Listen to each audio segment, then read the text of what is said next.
Pero personally, how do you handle it right now pag medyo nakakabasa ka ng hindi maganda? Anong nasa isip mo, anong ginagawa mo pag may mga bashers? Binabalikan ko lang yung panahon na walang-wala pa ako. Yung hindi pa ako kilala ah, hindi pa ako kilala sa mga tao at saka yung wala pa talaga ako. Yun lang. Binabalikan ko lang yun. Kasi ba't ko sila bibigyan ng oras? Wala naman sila sa proseso kung ano yung na narating ko ngayon. At saka ah,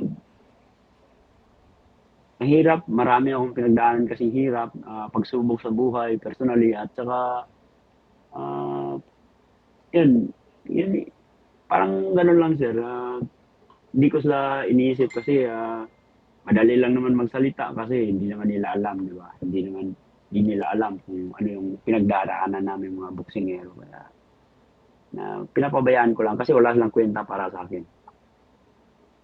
Thank you, Marlon.